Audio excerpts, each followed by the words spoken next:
আপনি রাস্তায় হাঁটছেন বানরের মূর্তি নিয়ে, বানরের সাথে আপনার কি সম্পর্ক? বানরের সাথে বাঙালি সংস্কৃতির কি সম্পর্ক? আমরা কি বানর থেকে আসছি? তাহলে বানরের মূর্তি আমি হাটে নিয়ে হাঁটবো কেন? বানর থেকে আসছে কারা?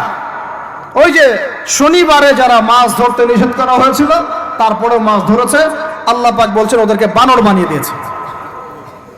জানেন না এটা? পড়েন, পড়াশোনা করেন। পড়াশোনা না করলে আমার সব কথা বুঝতে পারবেন না হয়তোবা।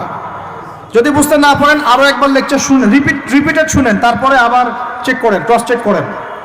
একটা প্রজন্মকে আল্লাহ বানর বানিয়ে দিয়েছিলেন, কোরআনে দলিল আছে। আমরা কি সেই প্রজন্ম?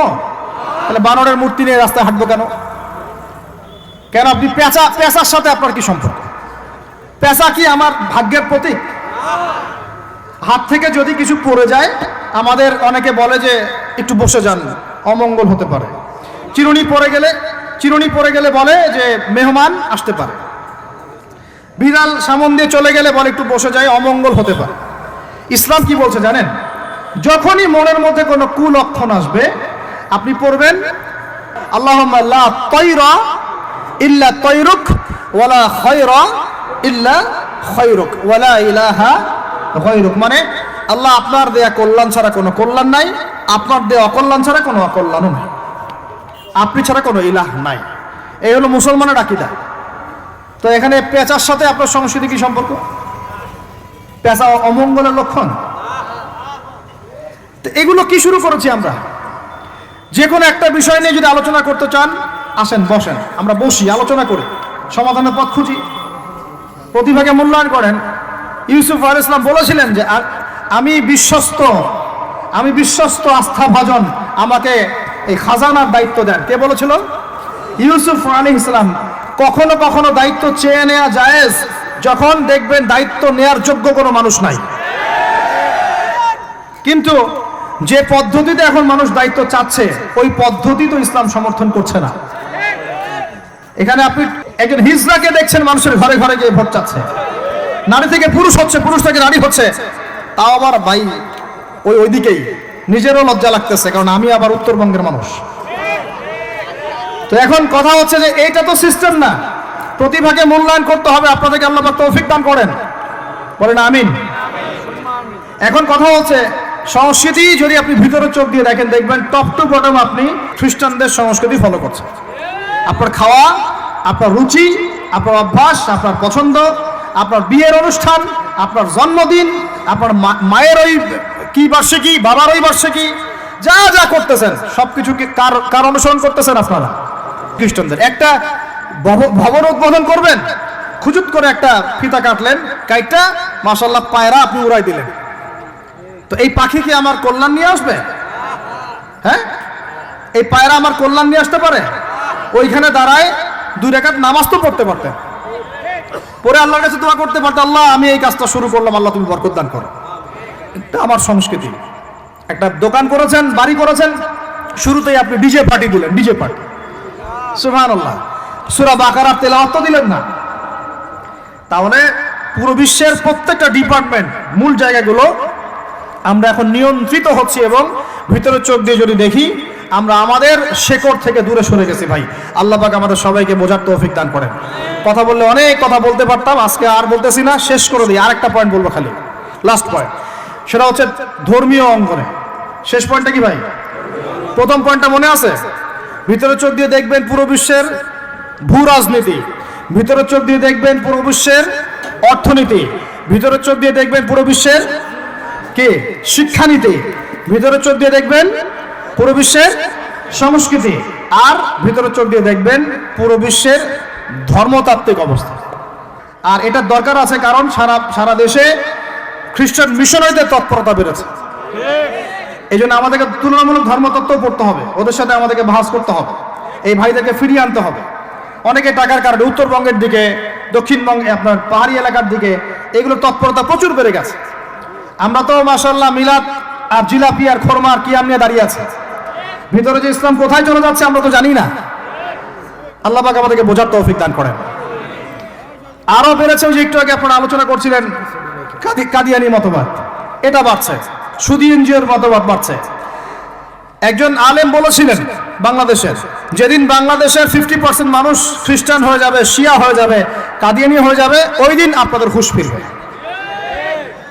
আল্লাহ পাক আমাদেরকে ওই দিন আসার আগেই হুঁশে আসার তৌফিক দান করেন।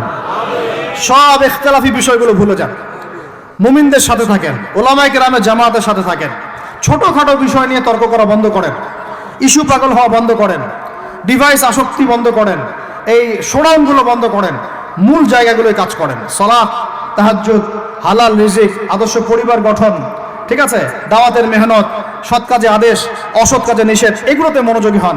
আল্লাহ পাক ইনশাআল্লাহ আমাদেরকে তৌফিক দান করবেন ইনশাআল্লাহ। কারণ আল্লাহ ওয়াদা করেছেন, ইন তানসুরুল্লাহ ইয়ানসুরুকুম, তোমরা আল্লাহকে সাহায্য করো, আল্লাহ তোমাদেরকে সাহায্য করবে ইনশাআল্লাহ। কিন্তু ওয়া ইন তাতাওয়াল্লাহ, তোমরা যদি সাহায্য না করে মুখ ফিরে চলে যাও, তাহলে ইয়াস্তাবদিল কওমান গায়রাকুম, আল্লাহ পাক অন্য কওমকে তোমাদের জায়গায় নিয়ে আসবেন, তোমাদেরকে সরাই দিবেন। সুম্মা লা ইয়াকুনু আমসালাকুম, তারা তোমাদের মতো অপদার্থ হবে না।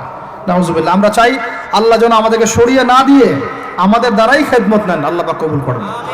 আমাদের এই পুরো প্রজন্মটাকে আল্লাহ পাক তওবা করে ফিরে আসার তৌফিক দান করেন। বিশ্বের বুকে ওমর রাদিয়াল্লাহু আনহুর সময় আমরা যেমন মাথা উঁচু করে বাঁচতাম, ওইভাবে বাঁচার তৌফিক দান করেন। এমন একটা জায়গায় পুরো জাতিকে নিয়ে যাওয়ার তৌফিক দান করেন যেন আমাদের ভয়ে ওরা থরথর করে কাঁপা শুরু করেন ইনশাআল্লাহ। এগুলো বললে অনেক কথা, বললে কথা অনেক দিকে চলে যায়। কথা হচ্ছে, আমরা বিগত 70 বছরে আমরা একটা মিসাইল বানাতে পারি নাই এখন পর্যন্ত। কথা অনেক গভীর। আমাদেরকে ওরা ভয় করবে কিভাবে? এই বিশ্বে তো ঢাল তলোয়ার দিয়ে যুদ্ধ হয় না। ওয়াইদু লাকুম মাস্তাতাতুম মিন কুওয়াতিন, সূরা আনফালের মধ্যে আল্লাহ পাক আয়াত নাযিল করেছেন, হে মুসলিমরা তোমরা শক্তি অর্জন করো, তোমরা শক্তি সামর্থ্য অর্জন করো। তুরহিবুনা বিহি আদুওয়াল্লাহি ওয়া আদুওয়াকুম, এই শক্তি দিয়ে তোমরা আল্লাহর দুশমনদেরকে ভয় দেখাবা। এটা কে বলেছেন? আল্লাহ বলেছেন। ওই শক্তি কই? তা আমরা আপোষে লড়াইয়ে পড়ে আছি, আঞ্চলিক রাজনীতি নিয়ে পড়ে আছি, ভাইয়ে ভাইয়ে মারামারি কাটাকাটি করছি, আমরা গীবত সমালোচনার রাজনীতি করছি, মূল শক্তিটা আমরা অর্জন করতে পারছি না। আল্লাহ পাক আমাদেরকে সেইটা বোঝার তৌফিক দান করেন। চিন্তা করবেন না, চিন্তা করবেন না, আমরা যদি করতে পারি আল্লাহ পাক আমাদের হাতেই বিজয় দিবেন ইনশাআল্লাহ। আর এটাও চিন্তা করবেন না, নিশ্চিত থাকেন যদি আমরা করতে না পারি আল্লাহ আমাদের একটাকেও জীবিত রাখবে না, একটাকেও না। আল্লাহ পাক সবগুলোকে সরাই দিবেন ইনশাআল্লাহ, দিয়ে এমন একটা প্রজন্ম নিয়ে আসবেন ওরা পারবে ইনশাআল্লাহ তাআলা। এটা ইয়াকিন রাখেন। আমরা যদি গাদ্দার হই, মুনাফিকি করি, আমানতের খেয়ানত করে ফেলি, ওই চেতনা আমরা যদি ধ্বংস করে ফেলি, আল্লাহ পাক আমাদেরকে রাখবেন না। আর হে ঢাকাবাসী শোনেন, আল্লাহ পাক না রাখার জন্য একটা 5 মাত্রার ভূমিকম্প যথেষ্ট। আল্লাহকে ভয় করেন। ঢাকায় জেনা বেড়ে গেছে, সমকামিতা বেড়ে গেছে, মাদক বেড়ে যাচ্ছে, ইয়াবাখোর বেড়ে যাচ্ছে, ছিনতাই বাড়তেছে, কত কি হচ্ছে আমাদের শহরে, আমাদের চোখের সামনে। অশ্লীলতার কারণে এই ভূমিকম্পের আযাব আসে, নোংরামির কারণে আসে, জেনার কারণে আসে, পরকীয়ার কারণে আসে, ব্যভিচারের কারণে আসে, ঘরে ঘরে ঢুকেছে এগুলো। আল্লাহ পাক আমাদের ঢাকাবাসীকে হেদায়েত দান করেন। আমি তো আপনাদের একজন, আমি কিন্তু আপনাদের একজন, আমি আপনাদের বাইরের কেউ না, কিন্তু এগুলো দেখে আমার মনটা কাঁদে, কষ্ট হয়। ঢাকা যেমন মসজিদের শহর, এই মসজিদের শহরের মধ্যে এরকম অন্যায় অবিচার ঘরে ঘরে কেমন করে ছড়িয়ে পড়ে, কেমন করে? একটা অপরাধ হয়েছে আমাদের, অপরাধটা হচ্ছে আমরা সৎ কাজে আদেশ করেছি, অসৎ কাজে সমানভাবে নিষেধ করি নাই। সৎ কাজে আদেশের সাথে এখন থেকে অসৎ কাজে নিষেধও করবেন। আল্লাহ পাক তৌফিক দান করেন। আল্লাহ পাক এই জজবা চেতনা আপনাদের সবার মধ্যে দান করেন, আমিন। আইন হাতে তুলে নেবেন না, কিন্তু অন্যায়ের প্রতিবাদ করবেন। অন্যায়ের কি করবেন? প্রতিবাদ করবেন। শেষ পয়েন্টটা বলি, ধর্মীয় অবস্থাটা কি? ভিতরে চোখ দিয়ে দেখেন। আপনার কাছে মনে হচ্ছে আমরা সবাই সংখ্যায় অনেক বেশি, কোটি কোটি মুসলমান, এত এত মুসলিম রাষ্ট্র, এত এত তেল, এত এত মিলিটারি পাওয়ার, ইত্যাদি ইত্যাদি, এত সংগঠন, অনেক কিছু, এত ধর্মীয় দল, এত আলেম ওলামা। বাস্তবিক অর্থে ভিতরের চোখ দিয়ে যদি আপনি দেখেন, দেখবেন যে আমরা সংখ্যায় বেশি হওয়ার সত্ত্বেও আপোষে অসংখ্য দলে বিভক্ত হয়ে গেছে। যতক্ষণ পর্যন্ত আমরা ইউনাইটেড হচ্ছি না, ধর্মতাত্ত্বিকভাবে একটা জায়গায় আসছি না, একটা জামাআ ফর্ম করছি না, একটা ইমারা কায়েম করছি না, এবং আমাদের মধ্যে একজন আমিরুল মুমিনিন নির্ধারণ করছি না, ততক্ষণ পর্যন্ত আপনি আল্লাহর রাস্তায় দিন ইকামত করতে পারবেন না।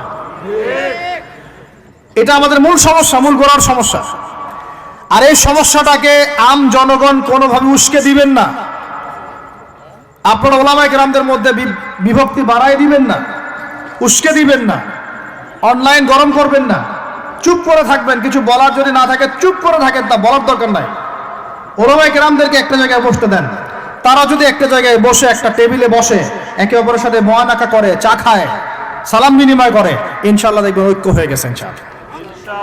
এবং ওলামায়ে কেরামরা যখন আমাদের রাজনীতিবিদদের সাথে থাকবেন, একটা ঐক্যবদ্ধ শক্তি হবে, তখন দেখবেন রাষ্ট্র, অর্থনীতি, রাজনীতি এবং ধর্মতাত্ত্বিক সব দিক দিয়ে এগিয়ে যাবে ইনশাআল্লাহ।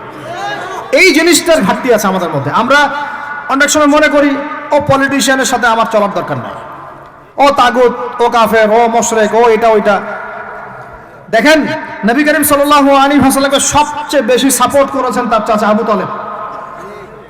আবু তালেব মুসলমান হননি শেষ পর্যন্ত। তার বাসাতে তিনি থেকেছেন, বড় হয়েছেন, ব্যবসা করেছেন। চাচাকে কালিমা পড়াতে পারেন নাই, দ্বীনের পথে আনতে পারেন নাই। তাই বলে কি তিনি চাচার সঙ্গ ছেড়ে দিয়েছিলেন? আমরা সবাই নিজেকে আলাদা বিভক্ত মনে করি। নসিহতের মধ্য দিয়ে, সদুপদেশের মধ্য দিয়ে, একটা ভ্রাতৃত্বের বন্ধনের মধ্য দিয়ে। সবাই তো আর খারাপ পারে ভাই, সবাই কি খারাপ? এখানে অনেক অসংখ্য ভালো মানুষ আছেন, প্রত্যেকটা সেক্টরে আছে। আপনার আমার চেয়ে বেশি ইমানদার আছে, আপনি জানেন না। প্রত্যেক ডিপার্টমেন্টে আপনার আমার চেয়ে বড় বড় ইমানদাররা আছে, কিন্তু পরিবেশ পরিস্থিতির কারণে হয়তোবা তারা তাদের ইমানটাকে জাহির করতে পারছেন না। আমরা উগ্র হব না, তাদের প্রতি আমরা নসিহত করব, নরম হব, সবর করব, দাওয়াত দিব, এবং তাদেরকেও আমরা আমাদের একটা প্ল্যাটফর্মে আনার চেষ্টা করবো ইনশাআল্লাহ। এভাবে যখন আস্তে আস্তে মেহনতগুলো বাড়তে থাকবে, 10টা বছর দেখেন, 10টা বছর পরে দেখবেন চিত্র পাল্টে গেছে ইনশাআল্লাহ। তবে এই দায়িত্বটা কোনো বক্তার একার নয়, কোনো আলেমের একার নয়, কোনো এমপি সাহেবের একার নয়, মন্ত্রী সাহেবের একার নয়, কোনো সরকার প্রধানের একার নয়। এখানে আপনার আমার সবার ভূমিকা আছে। সবাই যার যার জায়গা থেকে যদি আমরা ভূমিকা পালন করতে ব্যর্থ হই, এগুলো স্বপ্ন থেকে যাবে, কোনোদিন বাস্তবায়ন করতে পারবেন না। সবাই যার যার জায়গা থেকে কাজ যদি ঠিক মতো করি, ইনশাআল্লাহ দেখবেন আমরা ওই সোনার বাংলা ঠিকই গঠন করবো ইনশাআল্লাহ। আল্লাহ পাক আমাদের সবাইকে ধর্মীয় অঙ্গনের ভেদাভেদটাকে দূর করার তৌফিক দান করেন। ধর্মীয় অঙ্গনের ভেদাভেদটা সবচেয়ে কালো হয়েছে আমাদের জন্য।